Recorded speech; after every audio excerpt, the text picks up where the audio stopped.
చూస్తే పార్ట్ 1 కంటే ఇది బాగుందా? అదిరిపోయింది. అసలు దెయ్యంగా చేసాడు, తిరుపతి క్యారెక్టర్ చింపేశాడు. తమన్నా గారి క్యారెక్టర్ అనిపించింది అన్న శివశక్తి గెటప్. బాగుందండి, చాలా బాగా చేసింది ఆవిడ.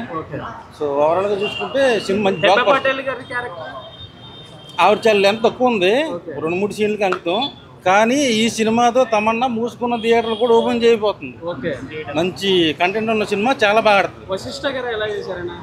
ఆయన తిరుపతి క్యారెక్టర్ వశిష్ట అమ్మో, అసలు సోను బేస్ వాయిస్ ఉంటుంది కదా, అరుంధతిలో సోను సూద్కి ఎంత పేరు వచ్చిందో ఈ తిరుపతి క్యారెక్టర్కి మంచి అంత పేరు వచ్చింది. సంపత్ నంది గారు కంబ్యాక్ అని చెప్పుకోవచ్చు. సంపత్ నంది గారు ఈ సినిమాతో మంచి బ్లాక్ బస్టర్ కొట్టాడు, చాలా బాగుంటుంది. కొంచెం వీక్ ఉంది కానీ అప్పటి అమ్మోరు సినిమా కనెక్ట్ అవుతుంది మన జనరేషన్ కాకుండా చిన్నపిల్లలకి. మనం ఎలా అయితే ఫీల్ అయినామో చిన్నపిల్లలు ఉన్నప్పుడు మనం అమ్మోరు సినిమా ఎంత లైక్ గొప్పగా అనిపించిందో అలా మన మన లైక్ తమ్ముళ్ళకి కానీ చిన్నపిల్లలకు కానీ అనిపిస్తుంది అనమాట. ఫ్యామిలీ మాత్రం కంపల్సరీ రావాలా. క్లైమాక్స్ మాత్రం చిత్తగొట్టేసిండు. లైక్ మల్లన్న దేవుడు శివుడు వస్తాడు.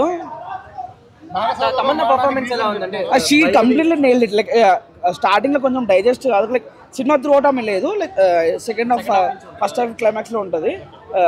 కానీ మొత్తం ఒక షోల్డర్ మేము వస్తుంది విలన్ అదే క్యారెక్టర్ అనమాట. అతనే is like completely nailed it బీజం తో పాటు. లేదు బ్రో, క్లైమాక్స్ లో డెవోషనల్ సీన్ ఒకటి బాగుంది. తమన్నా గారిని చాలా బాగా చూపించారు. క్లైమాక్స్ సీన్ లో చాలా బాగా చూపిస్తారు. క్లైమాక్స్ లో వచ్చే ట్రాక్ ఒక సాంగ్ చాలా బాగుంటుంది. మొత్తం కంప్లీట్లీ ప్రిడిక్టబుల్ స్టోరీ. ఆ స్క్రీన్ ప్లే తమన్నా గారు అంటే చాలా రోజుల తర్వాత ఇలాంటి క్యారెక్టర్ చేయడం కూడా తమన్నా గారు చాలా బాగా చేశారు. క్లైమాక్స్ లో అజనీష్ లోక్నాథ్ గారు బీజిఎం చాలా ఎక్సలెంట్ ఉంది. సినిమాకి ఎవరైనా న్యాయం చేశారంటే అది అజనీష్ లోక్నాథ్ గారు. వశిష్ఠ కానీ మురళీ శర్మ చాలా క్యారెక్టర్స్ ఉన్నాయి కదా. అది పర్ఫార్మెన్స్ వైజ్ చాలా బాగుంది bro. Direction, screen play, story పెద్దగా వర్క్ అవ్వలేదు. అండ్ ఎక్కడ కూడా ఒక థ్రిల్ ఫ్యాక్టర్ లేదు, క్యూరియాసిటీ లేదు. అంటే నెక్స్ట్ ఏం అవుతుంది అనే ఇది లేదు సినిమాలో. మొత్తం ఎక్కడో చూసినట్టే అనిపిస్తుంది సినిమా అంతా, ఒక్కొక్క సీన్. సెకండ్ హాఫ్ అంటే ఏం హైలైట్స్ అలా ఏం లేదా? అంటే తమన్నా గారి పర్ఫార్మెన్స్ లేదు బ్రో. ఒకటి ఇంటర్వెల్ బాగుంటుంది, క్లైమాక్స్ బాగుంటుంది సినిమాలో. అండ్ ఆ ఆత్మ బయటకు వచ్చే సీన్ కొంచెం బాగుంటుంది అంతే. ఆ 3 సీన్స్ వర్కౌట్ అయ్యాయి, మిగతా అంతా నార్మల్ అన్న ఫీలింగ్ వచ్చింది. యాక్చువల్లీ వాయిస్ అంతా బాగుంది, యాక్టింగ్ కూడా చాలా బాగుంది. లాస్ట్ క్లైమాక్స్ మీరు బాగా ఎంజాయ్ చేస్తారు. తమన్నా కోసం వచ్చిన వాళ్ళు కొంచెం డిసప్పాయింట్ అవుతారు, ఎందుకంటే తమన్నా ఫస్ట్ హాఫ్ ఎండింగ్లో వస్తుంది. బట్ ఓవరాల్ బీజిఎం కానీ everything is very very very good bro. ఓకేనా, రైట్.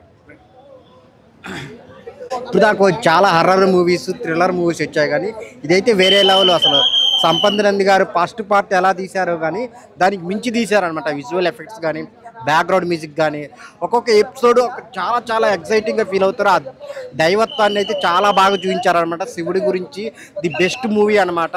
అలాగే తమన్నా గారు ఇప్పుడు దాకా ఎన్నో సినిమాలు తీశారు, కానీ ఈ సినిమాలో విశ్వరూపం అనమాట. ఒక అరుంధతి, ఒక కాంచన ఎలాగో దానికి మించి ఉంటుంది అనమాట.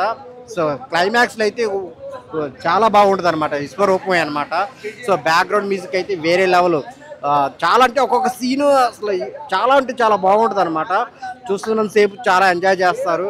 సో చాలా చాలా బాగుంది సినిమా. వచ్చి థియేటర్లో చూడండి, వదిలేత్తు. సో ఆ బ్యాక్గ్రౌండ్ మ్యూజిక్ కానీ, ఆ డైరెక్షన్, స్క్రీన్ ప్లే కానీ, ఆ విలేజ్లో వచ్చే సీన్స్ కానీ చాలా అంటే చాలా బాగుంటాయి. సో అందరు థియేటర్కి వచ్చి చూడండి, వదిలేట్టు. అదే ఆ థ్రిల్లింగ్, ఆ దేవుడు, దెయ్యము, ఆ ప్రేతాత్మ చాలా బాగుంటుంది. సో అవన్నీ బాగున్నాయి. ఖచ్చితంగా కంబ్యాక్, ఒక మంచి బ్లాక్ బాస్టర్ అనమాట ఆయనకి. సో అందరు థియేటర్కి వెళ్ళి చూడొచ్చు అనమాట. అవునవును, అదే ఇప్పుడు దాకా ఆమె హీరోయిన్గా గ్లామర్ రోల్స్ చేసింది, కానీ ఈ సినిమాలో ఒక మంచి విశ్వరూపం చూస్తారనమాట. చాలా అంటే చాలా బాగుంది తన క్యారెక్టర్. ఎందుకంటే అందులో ఎలాంటి డౌట్ లేదు, చాలా చాలా బాగుంది. సినిమా అయితే మంచి సినిమా.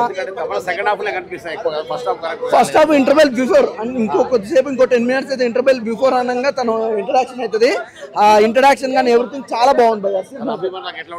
అభిమానుల కంటే అంటే తమన్నా గారిని మనం ఒక గ్లామరస్ రోల్నే చూసాం, కానీ అంటే ఒక మంచి ఆర్టిస్ట్ అయితే ఈ సినిమాలో మంచి ఆర్టిస్ట్ చూపించారు. తన క్యారెక్టర్ వైజ్ కానీ, డైలాగ్ డెలివరీ కానీ, తన యాక్టింగ్ హైలైట్ అయ్యారు సినిమాలో. సినిమా మొత్తంలో నాకైతే ఫస్ట్ హాఫ్ మొత్తం తిరుపతి ఉంటుంది కదా, తిరుపతి గారి క్యారెక్టర్ వైజ్ మీద నడిచింది. అసలు తను కనపడపోయినా ఆ గాలితోటే సినిమా మొత్తం నడిపించుడు కానీ, ఆ పాము కానీ, ఆ విజువలైజేషన్స్ కానీ, ఆ గ్రాఫిక్స్ కానీ ఎవ్రీథింగ్ చాలా బాగుంది అనిపించింది. అంటే సినిమా చూసినప్పుడు ఇట్లా చూస్తున్నాం కన్ను. హైలైట్ చెప్పాలంటే ఒకటే అండి, సినిమా చాలా చాలా బాగుంది, ఖచ్చితంగా థియేటర్కి వెళ్ళి చూడండి.